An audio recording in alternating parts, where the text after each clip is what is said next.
அண்ணாமலை ஆதரவாளர்கள் குதித்தெழுந்து போயிட்டாங்க. தமிழ்நாடு முழுக்க கலவரமாய் ஆகிற மாதிரி ஆகிப்போச்சு. அவங்க வெண்ட் ஃபீலிங் எப்படி வெளியில் காட்டுவாங்க? நட போட்ட பேசுவாங்க சோஷியல் மீடியா. பியூஷ் கோயல் என்ன பண்ணார்? உடனடியாக ஒரு இளம் தலைவரை பிடிச்சி வார் ரூம்னு ஒன்று கிரியேட் பண்ணி 25 கோடி கொடுத்து அண்ணாமலை ஆதரவாளர் அடி தாக்கு. இதை சொன்னது யாரு? பியூஷ் கோயல். காரி துப்புறாங்க பிஜேபி. தமிழ்நாடு பிஜேபி இவ்வளோ இறங்கி போனோமா? அவர் ஒரு பக்கம் இதெல்லாம் எடுத்துக்காம பிரச்சாரத்துக்கு போயிட்டு இருக்காரு. இல்ல அவர் பார்த்து மேன்மக்களே சங்கு சுட்டாலும் வெண்மை தரும். மேன்மக்களுக்கு உதாரணம் அண்ணாமலை. நீ என்னை எதிர்க்கிறியா? எனக்கு சீட் கொடுக்காம இருக்கியா? என்னை ஒழிச்சியா? என்னை பற்றி தப்பா பேசுறியா? நான் உன்னை ஜெயிக்க வைக்கிறேன். வெட்கி தலை குனியணும். அண்ணாமலை கேம்பெயினுக்கு போகிறாங்களே லீடர்ஸு, எடப்பாடிகிட்ட போட்டு கொடுத்தவங்க, எடப்பாடி அண்ணாமலை சீட் கொடுக்காதுன்னு சொன்னவங்க, அவங்களுக்கு இப்போ பிரசாரம் பண்ணுற பாருங்க. மேன்மக்கள் இப்போ ஒரு எதிரியை திட்டி அசிங்கப்படுறத விட எதிரியை கட்டி பிடிச்சா வச்சுங்க. ராகுல் காந்தி வந்து மோடியை கட்டி பிடிச்ச மாதிரி எதிரிக்கு வெக்கமாயிடும். சே, நம்ம இவ்வளோ திட்டுறா, இவ்வளோ அசிங்கமாக பேசுகிறோம், இவ்வளோ அடிக்கிறோம், அவர் எதையும் பேசாமல் கண்ணை தடவி கட்டி கொடுத்துட்டு போகிறாரு. வெட்கி தலை குனியும். 27 இடங்களில் அண்ணாமலை ஆதரவாளர்கள் கைவிட்டாங்கன்னா கதை கந்தல். ஒரு முக்கியமான தலைவர்கிட்ட பேசியிருந்தேன். அண்ணாமலை எங்கள் தலைவர், ஆனால் இந்த விஷயத்தில் நாங்கள் மாறுபடுறோம். நீங்கள் வேணால் பொறுத்து போகலாம், நாங்கள் பொறுக்க மாட்டோம். நாங்கள் ஒரு பாட கற்பிப்போம், 27 பேரை தோக்கடிப்போம். இறங்கி நாங்கள் ஃபீல்டில் அதிமுக வாக்கு இல்லாமல், பாஜக வாக்கு இல்லாமல், அண்ணாமலை வாக்கு இல்லாமல் எப்படி ஜெயிக்க போகிறாங்க? பாஜகவின் தோல்வி திமுகவினால் வரப்போவதில்லை, அண்ணாமலை ஆதரவாளர்களால் வரப்போகுதுன்னு சொல்றாங்க.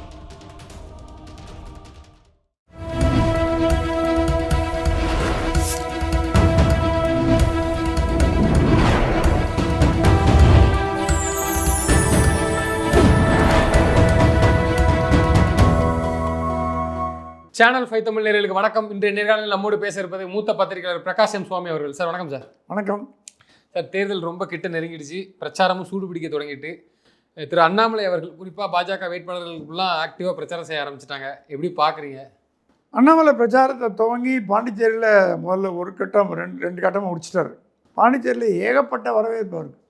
கேரளாவில் அந்த மாதிரி அண்ணாமலை வந்து ஒரு மாநில தலைவர்ன்றதோட ஒரு நேஷ்னல் தேசிய அளவில் புகழ்பெற்றிருக்கார். யூபியில் போனால் கூட கும்பல் வரலாம், நமக்கு தெரியாது. ஆனால் சவுத் இந்தியாவில் பாப்புலருங்கிறது நல்லா ப்ரூவ் ஆகிடுது. பாண்டிச்சேரியில் க்ரௌட் இருந்து, கேரளாவில் க்ரௌட் இருந்து, பாலக்காட்டில் மட்டும் இல்லை மற்ற ஊரில் கூட நல்ல க்ரௌட் இருந்து. தமிழ்நாட்டில் பிரச்சாரத்தை துவக்கிட்டார். வானதி சீனிவாசன் பிரச்சாரம் பண்ணியிருக்காரு, எல்முருகனுக்கு பிளான் பண்ணிட்டுருக்காரு. ஸோ இது என்ன காட்டுறதுன்னா, அண்ணாமலையோட பெருந்தன்மையை காட்டுறது. உண்மை நிலவரம் என்னன்னா, அண்ணாமலை வந்து கவுண்டம்பாளையத்தில் போட்டி போடலாம் அப்படின்ற பிளான் வச்சு, ஏன்னா கவுண்டர் தொகுதி அதை வந்து டெவலப் பண்ணி பார்த்துருந்தார். பட் பாஜக என்ன சொல்லிது, அதிமுகட்ட கொங்கு மண்டலத்தில் எங்களுக்கு சீட்டே வேணாம், ஒரு சீட்டு வானதிக்கு மட்டும் கொடுத்தா போதும். நீங்கள் எடப்பாடி கேட்டால் கூட கொடுக்க மாட்டார், நீங்களே வேண்டான்னீங்கன்னா எடப்பாடி கணக்கு போட்டாராம். ஓஹோ, அண்ணாமலை கொங்கு மண்டலத்தில் ஒரு 10 சீட்டு வாங்கிட்டாருன்னா கொங்கு மண்டலத்தில் நமக்கு கோட்டையில் ஓட்ட போடுற மாதிரி ஆகிடும். ஏன்னா இவரும் கவுண்டர், அவரும் கவுண்டர். போன தேர்தலில் அண்ணாமலை 2வது இடத்துக்கு வந்தார், அதிமுக 3வது இடத்துக்கு வந்தது. உங்களுக்கு ஞாபகம் இருக்கும். அதிமுகவே ஓரங்கட்டி 2வது இடத்துக்கு வந்த அண்ணாமலை கொங்குல வளர்ந்துட்டாருன்னா பாதிப்பு திமுக கூட இல்லை, அதிமுக தான் பாதிப்பு. திமுக விட்டுருங்க, அது வேறு விஷயம். ஸோ அண்ணாமலையை ஓரங்கட்டலான்னு பாஜக நினைக்கும் போது வெரி குட்னு கை கொடுத்தது எடப்பாடி. ஏன்னா 2 பேரும் ஒத்த கருத்தாக போச்சு. அண்ணாமலை ஒழிக்கணும்னு பாஜகவும் ரெடியாக இருக்குது, எடப்பாடி அது ஓகே. ஏன்னா அவருக்கு வந்து அவர் செல்வாக்கு சரியுமோன்ற பயம்.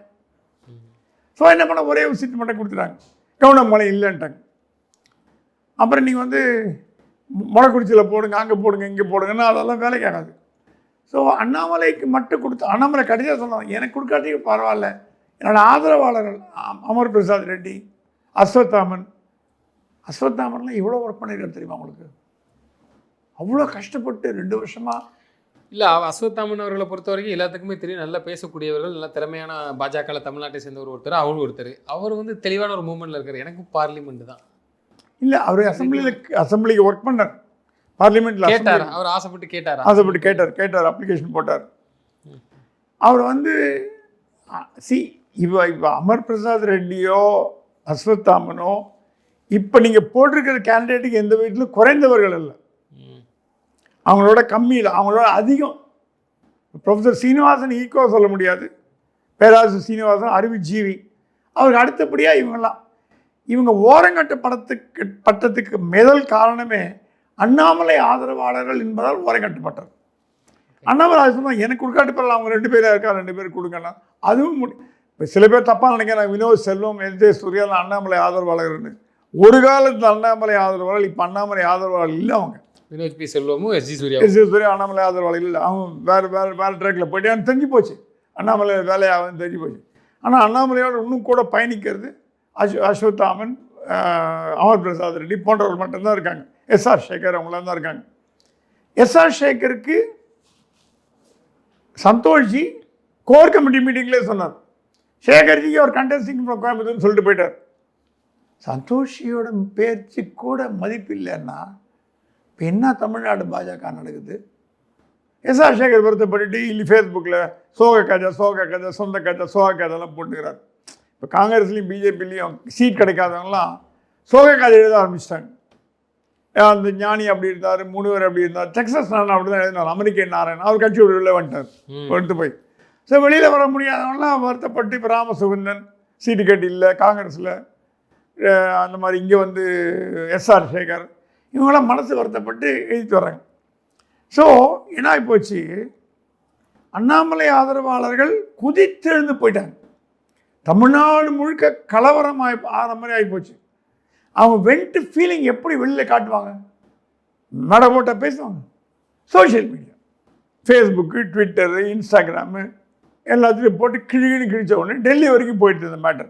டெல்லிக்கு தெரிஞ்சு SOS போயிடுச்சு, இது கைமீறி போயிடும், பாஜக காரனே பாஜக திட்டினானா மற்ற கட்சிக்காரன் காரி துப்போம், உடனடியாக ஸ்டாப் பண்ணுங்க அப்படின்னு பிஎல் சந்தோஷம் அமித்ஷாவும் சேர்ந்து இவர் பியூஷ் கோயல்கிட்ட உத்தரவு போட்டாங்க. பியூஷ் கோயல் இங்கே தான் இருக்கார், அவர் சாமியஸ் ரோட்டில் வீடு எடுத்துட்டார். அவர் வீடு எடுத்து தங்கிட்டார், ஒய்ஃப் அங்கே டெல்லியில், இவர் மட்டும் ஜாலியாக இருக்காருங்க.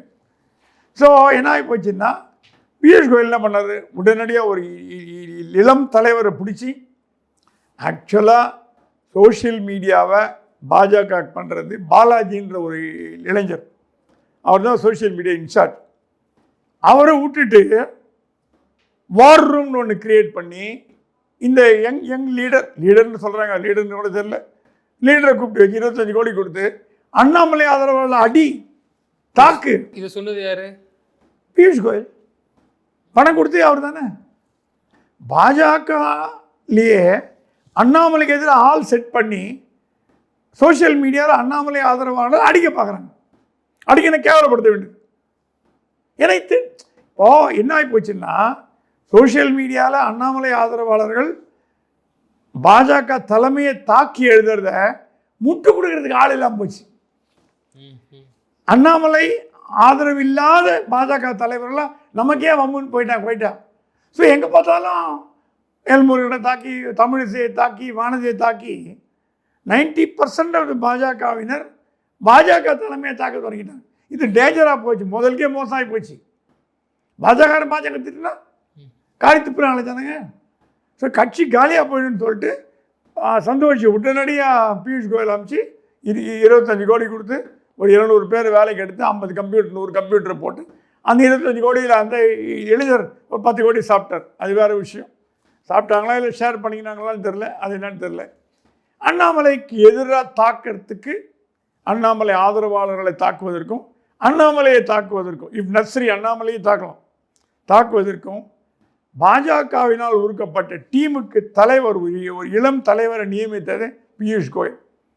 காரி துப்புறாங்க பிஜேபியில். தமிழ்நாடு பிஜேபி இவ்வளோ இறங்கி போனோமா? ஒரு கட்சின்னா தொண்டர்களோட மனவரை. இப்போ காங்கிரஸில் கூட தான் கார்த்தி சிதம்பரம், மாணிக்கம் தாக்கூர், ஜோதிமணிலாம் திட்டுறாங்க. அதுக்கு அவங்களும் திட்டுறது காங்கிரஸில் காங்கிரஸ் எவ்வளோ தேவையில்லைன்னு ஆகிப்போச்சு. காங்கிரஸ் தான் ஒரு காலத்தை திட்டுவாங்க. பாஜக பார்க்கும்போது காங்கிரஸ் தலைமை தேவையில்லை. அவங்க சொல்கிறாங்களா சுதந்திரமான இது, பேச்சு சுதந்திரம், எங்கள் கட்சி வந்து ஃப்ரீடம் ஆஃப் ஸ்பீச்சு, பேசிட்டு போகிறான், மாணிக்கம் தங்கர் தான் திட்டு போகிறான், ஜோதிமணி தான் திட்டு போகிறான், அப்படி எடுத்துக்கிச்சு. அவங்கள ஆளை வச்சு அடிக்கலை, சோஷியல் மீடியாவில் அடிக்கலை. அவங்க கருத்து சுதந்திரமாக சொல்கிறாங்க. சொல்கிறவங்க சொல்கிறாங்க, சொல்லாதவங்க சொல்லாமல் இருக்காங்க. மனசுக்குள்ளே புழுங்குறாங்க. சில பேர் மனசுக்குள்ளே வச்சுக்க மாட்டாங்க, ஓப்பனாக பேசுகிறாங்க. ஸோ காங்கிரஸ் தேவையில்லை ஆகிப்போச்சு.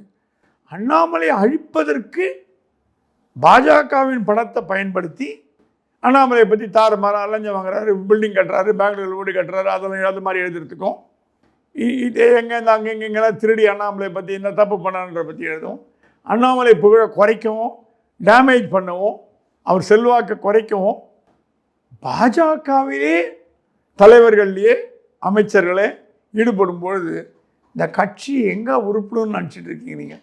தேர்தலுக்கு வேலை பார்க்குறாங்களோ இல்லையோ, அண்ணாமலை வேலை பார்க்குறாங்க. தேர்தலுக்கு எவனும் வேலை செய்யணும். அவர் ஒரு பக்கம் இதெல்லாம் எடுத்துக்காம பிரச்சாரத்துக்கு போயிட்டு இருக்காரு. இல்லை அவர் பார்த்து கெட்டாலும் மேன்மக்களே சங்கு சுட்டாலும் வெண்மை தரும். மேன்மக்களுக்கு உதாரணம் அண்ணாமலை. நீ என்னை எதிர்க்கிறியா, எனக்கு சீட் கொடுக்காம இருக்கியா, என்னை ஒழிச்சியா, என்னை பற்றி தப்பாக பேசுறியா, நான் உன்னை ஜெயிக்க வைக்கிறேன். வெட்கி தலை குனியணும். அண்ணாமலை கேம்பெயினுக்கு போகிறாங்களே லீடர்ஸு, அண்ணாமலை வேண்டான்னு சொன்னவங்க, எடப்பாடிகிட்ட போட்டு கொடுத்தவங்க, எடப்பாடி அண்ணாமலை சீட் கொடுக்காதுன்னு சொன்னவங்க, அவங்களுக்கு போய் பிரச்சாரம் பண்ணுற பாருங்க மேன்மக்கள். இப்போது ஒரு எதிரியை திட்டி அசிங்கப்படுறத விட எதிரியை கட்டி பிடிச்சா வச்சுங்க. ராகுல் காந்தி வந்து மோடியை கட்டி பிடிச்ச மாதிரி எதிரிக்கு வெக்கமாயிடும். சே, நம்ம இவ்வளோ திட்டுறோம்டா, இவ்வளோ அசிங்கமாக பேசுகிறோம், இவ்வளோ அடிக்கிறோம், அவர் எதையும் பேசாமல் கண்ணை தடவி கட்டி கொடுத்துட்டு போகிறாரு. வெட்கி தலை குனியும். திருவள்ளுவர் சொன்ன மாதிரி அந்த அவமானத்தினாலே அவங்க சாகணும். அந்த மாதிரி முதல் 2 கேம்பெயினை யார் அவர் தீவிரமாக எதிர்க்கிறாங்களோ அவங்களுக்கு போய் கேம்பெயின் பண்ணுறாரு. அதுதான் அண்ணாமலையோட டெக்னிக். அதில் வானதி அப்படி எடுத்துக்கலாமா? வானதி ஏழ்முருகன் எடுத்துக்க வேண்டியதான், வேறு வழி இல்லை. நான் என்ன பண்ணுறது, உண்மையை சொல்லி தான் ஆகணும், சொல்லாமல் இருக்க முடியாது. அவங்க 2 பேரும் கேம்பெயின் பண்ணி சின்சியராக பண்ணிட்டார். இப்போ டெல்லி என்ன நினைக்குது, இவன் 2 பேரும் விட்டுட்டு 10 பேரும் கேம்பெயின் பண்ணி தான் வச்சுக்கோங்க. டெல்லி கண்ணை உறுத்தி இருக்கும். ஓ, அண்ணாமலை எதிரியை பண்ண மாட்டேங்கிறாரா, அவங்களுக்கு எதிர்த்தவங்களாம் பண்ண மாட்டேங்கிறாரு அவர் சொல்லிட்டாரா. நான் காரியகர்த்தா, எனக்கு எதிர்ப்புலாம் கிடையாது, ஏதோ காரணம் இருந்தாலும் கொடுக்கல, வேண்டாம் சீட்டு வேணாம், நான் கேம்பெயின் பண்ணுறேன். அவரோட ஆதரவாளர்லாம் கூப்பிட்டாங்களாம், யாராவது பிஜேபிக்கு எதிராக ஓட்டு போட்டிங்கன்னா என்னோட ஆதரவாளர் லிஸ்ட்லேருந்து தூக்கிடுவேன். எப்படி அண்ணாமலை சொன்னாலாம், யாராவது என் மேலே இருக்கிற பாசத்தினால பாஜகவுக்கு ஓட்டு போட மாட்டேன், நாம் தமிழருக்கு போடுவேன், டிவிகேக்கு போடுவேன், டிஎம்கேக்கு போடுவேன் அப்படின்னு சொன்னீங்கன்னா என்னோட ஆதரவாளர்கள் ஸ்டேட்டஸை எடுத்துருவேன். இல்லை, அது அண்ணாமலை சொல்லியிருக்கிறாங்க. ஆனால் பாஜக தொண்டர்களை பொறுத்த வரைக்கும் அண்ணாமலை ஆதரவாளராக இருந்தாலும் கூட அவங்க வந்து ஓட்டை வந்து என்ன பண்ணுவாங்கன்னா, இதனால பற்றால திமுகவுக்கு அதிமுக போடுறாங்க, நோட்டாக்கெல்லாம் போடுறாங்க. இப்போ அதான் நோட்டாக்கு இப்போ அதிமுக போட்டால் பற்றி தப்பு இல்லை, ஏன்னா அதிமுக கூட்டணி இப்போ பிஜேபி 27 இடத்துல போட்டி போடுது, மீதியெல்லாம் அதிமுக தான். அதிமுக போடுறதுனால தப்பு இல்லை, கூட்டணி கட்டி ஜெயிக்க வச்சுருவாங்க. இந்த 27 இடங்களில் அண்ணாமலை ஆதரவாளர் கைவிட்டாங்கன்னா கதை கந்தல். ரைட்டு. இது வந்து அண்ணாமலை அவர்கள் சொல்லியிருக்கிறாங்க, இந்த மாதிரி என் மேல இருக்க பாசத்தால நீங்க இதெல்லாம் பண்ணக்கூடாதுன்னு சொல்லியிருக்கிறாங்க. ஆனா தொண்டர்கள் நிலைப்பாடு எப்படி இருக்குது? அண்ணாமலை சார், இந்த விஷயத்தில் உங்கள் பேச்சு நான் கேட்க மாட்டேன்னு சொல்கிறேன். ஒரு முக்கியமான தலைவர்கிட்ட பேசியிருந்தேன். அண்ணாமலை எங்கள் தலைவர், ஆனால் இந்த விஷயத்தில் நாங்கள் மாறுபடுறோம். நீங்கள் வேணால் பொறுத்து போகலாம், நாங்கள் பொறுக்க மாட்டோம். நாங்கள் ஒரு பாட கற்பிப்போம், 27 பேரை தோக்கடிப்போம், இறங்கி நாங்கள் ஃபீல்டில். ஒரு எக்ஸாம்பிள் சொல்கிறேன். மயிலாப்பூரில் இருக்கிற பாஜக தொண்டர்களும் 2ஆம் கட்ட தலைவர்களும் என்டையர் அதிமுக வேலைச்சேரி போயிட்டாங்க, அசோக் வேலைச்சேரி போயிட்டாங்க, தமிழிசை அம்மூன்னு விட்டாங்க. இன்றைக்கி வந்து வேட்புமனு தாக்கல் செய்யறதுக்கு 2000 பிரியாணி பண்ணி வச்சுட்டாங்களாம். 100 பேர் கூட வரல. டிஎன் ராஜரத்னம் கலையரங்கத்தில் 1000 பேர் உள்ள கெப்பாசிட்டி மீட்டிங் பீழ் கோயில் வச்சு போட்டு நான் 2000 பேர் கூட்டணும், 10,000 பேர் கூட்டணும், 700 பேர் கூட வரல. ஸோ ஆதரவு இல்லைன்னு தெரிஞ்சு போச்சு. மயிலாப்பூர் பகுதி அதிமுக தலைவர்கள் அத்தனை பேரை வேலைச்சேரிக்கு போயிட்டாங்க, கைவிட்டு போட்டாங்க. இவங்க லபோதிமோன் போய் எடப்பாடி கூப்பிட்டாப்பா, அசோக் என்னப்பா சார் ஒன்றும் இல்லை சார், இங்கேயும் அங்கேயும் பண்ணுறாங்க. அசோக் ரொம்ப கிளவர், எல்லாம் எல்லாம் இங்கே வந்து போனேன். ஏன்னா அசோக் தான் மயிலாப்பூருக்கு வேலைச்சேரிக்கு தலைவர், மாவட்ட தலைவர், அவரால் இழுத்துக்கிறார்.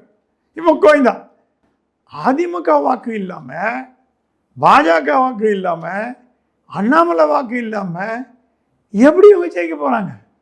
எதிர்பக்கம் பார்த்தீங்கன்னா வேலு பயங்கர ஸ்ட்ராங்காக இருக்கார், சிட்டிங் எம்எல்ஏ வேறு, நிறைய காரியம் பண்ணிக்கிறார்.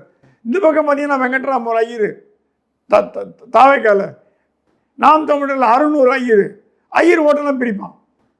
இந்த மாதிரி ஒரு உதாரணத்தை சொல்லிட்டே போகலாம். எங்கே பார்த்தாலும் அண்ணாமலை ஆதரவாளர்கள் கொதிச்சு போயிருக்காங்க பாஜக மேல.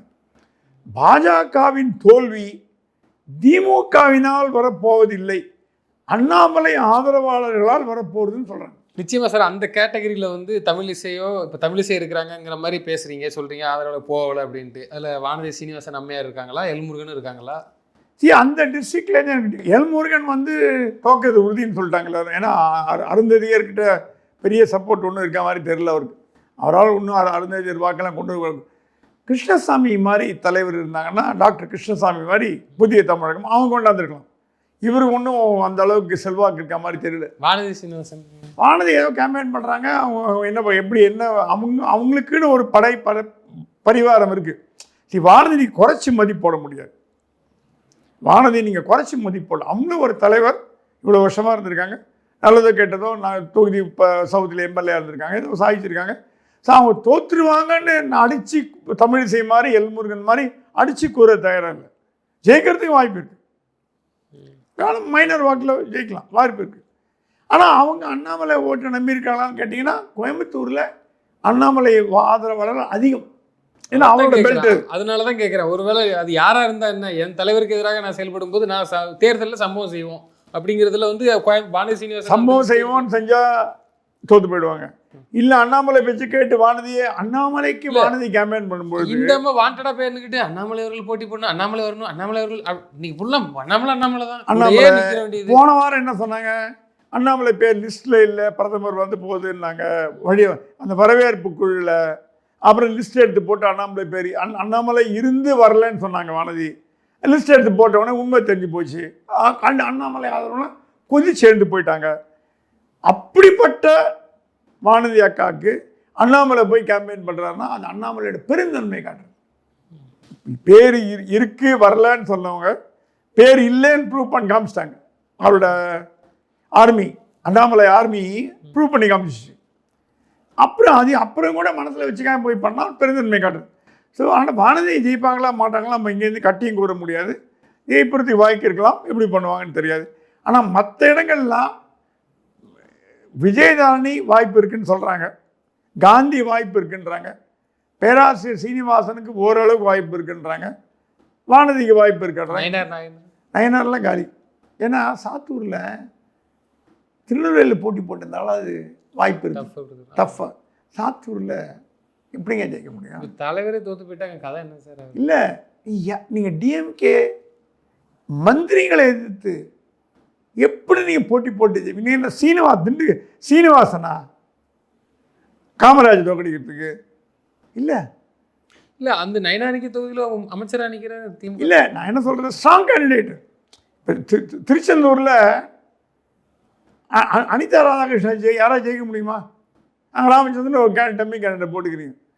சிவமுருக பாண்டியன் ஒரு கேட்டார், அவர் வந்து ஹோட்டல்லாம் வச்சுருக்காரு, லாட்ஜ் வச்சுருக்காரு, பெரிய பணக்காரர், நாடார், ரொம்ப ஸ்ட்ரிக்ட், ரொம்ப ஒரு ஊரில் பிரபலமானவர். அவர் கொடுத்துருந்தீங்கன்னா அனிதா டஃப் ஃபைட் கொடுத்துருப்பார்.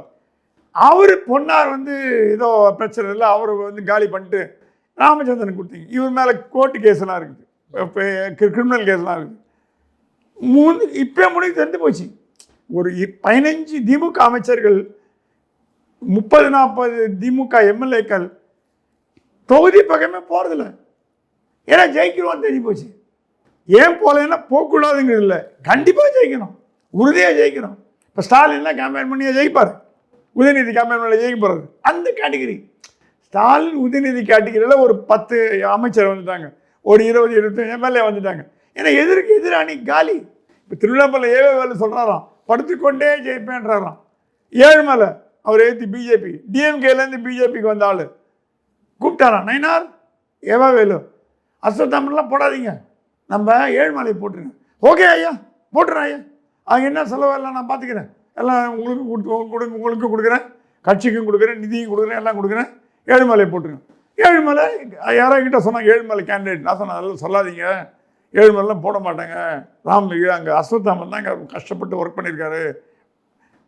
கரெக்டாக ஏழுமலை போட்டாங்க. இப்போ ஏவாவேலு சொல்கிறத கேட்கறது பாஜக தலைமையா? அப்போ ஏவாவேலுக்கு அடங்கி நடக்கிறீங்களா, மோடிக்கு அடங்கி நடக்கிறீங்களா, பாஜக வளரணும்னு நினைக்கிறீங்களா? இப்போது அஸ்வத்தாமனை போட்டுருந்தீங்கன்னா வேவாவேலு தோக்கடிப்பார்ப்பான்னு சொல்ல மாட்டேன், டஃப் ஃபைட் கொடுத்துருப்பார்.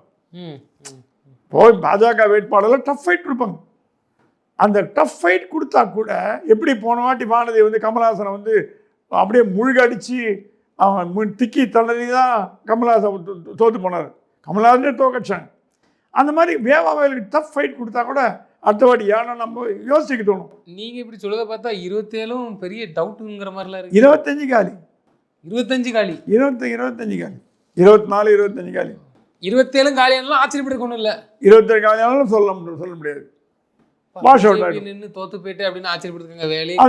அதுவும் நம்ம ஏன்னா இருக்கிற ட்ரெண்டை வச்சு நம்ம வந்து பாஜக எதிராகவோ நயினாருக்கு எதிராகவோ வானதிக்கு எதிராகவோ பேசுறது இல்லை. அண்ணாமலைக்கு ஆதரவாகவும் பேசுறது இல்லை. கரெக்ட். யாருக்கு ஆதரவு நம்ம கள நிலவரத்தை சொல்கிறோம், உண்மையை சொல்கிறோம். நம்ம போய் ட்ராவல் பண்ணுறோம், ஃபோன் கேட்குறோம், எல்லாத்தையும் கேட்குறோம், அந்த சேம்பர் ஆஃப் காமர்ஸில் கேட்குறோம், விவசாய அணி கேட்குறோம், வர்த்தக சங்கத்துக்கு கேட்குறோம். எவ்வளோ ஹோம்ஒர்க் உங்கள்கிட்ட வரதுக்கு முன்னாடி ஒரு 7-8 மணி நேரம் ஹோம்ஒர்க் பண்ணாமல் வரதில்லை. சும்மா அப்படியே கூட்டாம் போக்கில் பேசுறதில்லை.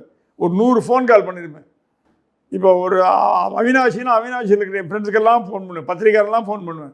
கோயம்புத்தூர் பத்திரிக்கையாரை கூப்பிட்டு கேட்பேன், அவினாஷ் எப்படா இருக்குன்னு கேட்பேன். கோயம்புத்தூர் நார்த்துனா கோயம்புத்தூர் நாட்டில் அங்கே ஜேர்னலிஸ்ட் கூப்பிட்டு அப்படி நீங்கள் கேட்டு வந்த தகவல் வந்து 25 நான் தமிழ்நாடு முழுக்க நான் ஜூனியரோட எடிட்டராக இருந்தேன். என் கூட இருக்கிறவங்க இப்போ எல்லாம் ஜேர்னலிஸ்டாக இருக்காங்க. எங்கள் ஜூனியராக இருந்தவங்களாம் எடிட்டராக இருக்காங்க. ஸோ அவங்க சொல்கிற இன்புட்லாம் வச்சு பார்த்தீங்கன்னா பாஜக பூனியாக தான் எனக்கு தோணுது. அப்போ அண்ணாமலை கஷ்டப்பட்டு வளர்த்த அந்த 18% 2-3% கீழே போகுமோன்னு டவுட்டாக சார். 2-3% டிக்கெட். ஆமாம் சார், நான் என்ன சார் பண்ணுறது? 11% பாஜக மட்டும் 10-11% வந்து 12% இருந்தது. மற்ற கூட்டணியெல்லாம் 6-18% இருந்தது. 2% போகும் போல இருக்குது இப்போது. அதுக்கப்புறமாவது பாஜக தலைமை ஏதாவது முடிவு எடுக்க வாய்ப்பு இருக்கா? என்ன பண்ண போகிறாங்கன்னு தெரியலையே. அண்ணாமலை எடுத்ததுக்கு காரணம் எடப்பாடி தான் சொல்கிறாங்க, நமக்கு தெரியல. எடப்பாடி என்ன ஃபீல் பண்ணுறாங்கன்னா அண்ணாமலை இருந்தாருன்னா பார்கெயின் 50 சீட் 60 சீட்டு குறையாமல் வாங்கியிருப்பார், நைனானா கொடுத்தது வாங்கிட்டு போவார். ஸோ நமக்கு சௌரியன்றதான். அதை விட பாண்டான்னு ஒருத்தர் வந்தார், ஒரிசாக்காரர், டெல்லியோட தலைமை கண்காணிப்பாளராக வந்தார், அப்சர்வராக வந்தார். வந்துட்டு கூட பாதியிலே போயிட்டார். ஏன் போனார்? அவர் போக வச்சதே எடப்பாடி. அவர் இருந்தாருன்னா லஞ்சம் ஊழல் லாவண்யம் எதுவுமே நடக்காது. எனக்கு பியூஷ் கோயல் தான் வேணும்னு கேட்டு வாங்கினவர் எடப்பாடி. பியூஷ் கோயல் எல்லாத்துக்கும் ஓகே பண்ணிடுவார், நீங்கள் என்ன கொடுத்தாலும் வாங்கிப்பார். அதான் சொல்லிட்டீங்களா, பாஜக காசை எடுத்து பாஜக நிர்வாகியை அழிக்கிறதுக்கு வேலை பார்த்துட்டு இருக்காரு. அப்போ அவர் பொட்டி கிட்டி வாங்காமல் இருப்பாரா? எல்லாம் மேட்ரு முடிஞ்சு போச்சு. பொட்டி மட்டும் இல்லை, எல்லாம் மற்ற மேட்ரு, மற்ற டீலாம் கூட இருக்குது, அது சொல்லக்கூடாது. பொட்டி, அது டீ, இந்த டீ, அந்த டீலாம் போகுது. இந்த மாதிரி ஒரு கேவலமான நிலைமைக்கு பாஜக தள்ளிட்டு உண்மையான பாஜக தொண்டர்கள்லாம் ரத்த கண்ணீர் வடிக்கிறாங்க. உண்மையான பாஜக தொண்டர்கள்லாம் இந்த கேண்டிடேட்டை பார்த்து அதான் சொன்னார். அவங்க 91 ஜாயின் பண்ணும்பொழுது மாவட்ட மருத்துவர் அணி தலைவராக இருந்தாங்க தமிழிசை. அப்புறம் மாநில மருத்துவர் அணி பொறுப்பாளராக இருந்தாங்க. மத்திய சென்ட்ரல் மருத்துவ அணியோட தலைவராக போனாங்க, செயலாளராக போனாங்க. மாநில தலைவர், மாநில மருத்துவ அணி தலைவர், அப்புறம் சென்ட்ரல் மருத்துவ அணி செயலாளர், சென்ட்ரல் மருத்துவ அணி தலைவர், அப்புறம் கட்சியோட துணைத் தலைவர், அப்புறம் தமிழக பாஜகவோட தலைவர், அப்புறம் லெப்டினன்ட் கவர்னர், அப்புறம் கவர்னர், அப்புறம் MLA, MP, MLA, MP, councillor, ward councillor, panchayat councillor. ஒருத்தருக்கே இவ்வளோ சீட்டு கொடுத்தீங்கன்னா மீதி மற்ற கேண்டிடேட்லாம் மற்ற கட்சிக்காரன்லாம் பைத்தியக்காரன்னு நினைக்கிறீங்களா நீங்கள்? அது மாதிரி இவருக்கு எல்முருகனுக்கு ஜெயிப்பாரு தோப்பாரு நினைச்சது பாஜக தொண்டர்களை பைத்தியக்காரன். இவர் தோத்து போயிட்டே இருப்பார். தமிழிசை எல்முருகனும் தோக்கிறதுக்குன்னே தேர்தலில் போட்டி போடுவாங்க. தோத்து போட்டவனே கவர்னர் பதவி, தோத்து போட்டவனே ராஜ்யசபா எம்பி, தோத்து போனவனே ராஜ்யசபா எம்பி, தோற்று போனோடனே மத்திய மந்திரி சபை. என்ன டெக்னிக் வச்சுக்கிறாங்கன்னு தெரியல, எதை வச்சு இந்த வேலைலாம் பண்ணுறாங்கன்னு. ஏதோ இருக்குது, விஷயம் இருக்குது, விஷயம் இல்லாமல் இல்லை. அது இந்த தேர்தலில் பல்ல காமிக்க போதுங்க இல்லை, ஏதோ விஷயம் இருக்குது. என்ன விஷயம்னு முக்கியமான பாஜக தலைவர் மட்டும் தெரியும். என்ன கொடுக்கல் வாங்கல், என்ன விஷயம், ஹை லெவலில், நான் சொல்கிறது கீழ் லெவலில், ஹை லெவலில் என்னமோ நடக்குது அப்படின்றாங்க. அது நமக்கு தெரியல. ஆனால் உண்மையான தொண்டர்கள்லாம் மனசு வருத்தப்பட்டு, ரொம்ப வருத்தப்பட்டு கஷ்டத்தில் இருக்காங்க. எனக்கு தெரிஞ்சு பாஜக பாதி பேர் இந்த வாட்டி ஓட்டு, ஒன்று அண்ணாமலை பேச்சை கேட்டுட்டு பாஜக ஓட்டு போடுவாங்க, இல்லை ஓட்டே போடாமல் இருந்தாலும் அதுவும் பாசிபிலிட்டி. இப்போ திமுக போடுவாங்கன்னு நான் சொல்ல மாட்டேன். அண்ணாமலை பேச்சை கேட்டு என்டிஏ கூட்டணி ஓட்டு போடுறதை விட அண்ணாமலைக்கு உண்மையான விசுவாசம் தீவிரங்கிறத காட்டுறது வந்து அவர் சொன்னாலும் நாங்கள் இந்த ரவுண்டு ஓட்டு போட மாட்டோம், ஓட்டு போட மாட்டேன். அண்ணாமலை சொன்னால் எல்லாத்தையும் நான் கேட்கணுமா? அவர் துரோகத்தை மறந்து போயிடுவார்ப்பா. நான் அந்த மாதிரிலாம் மறக்க மாட்டேன்.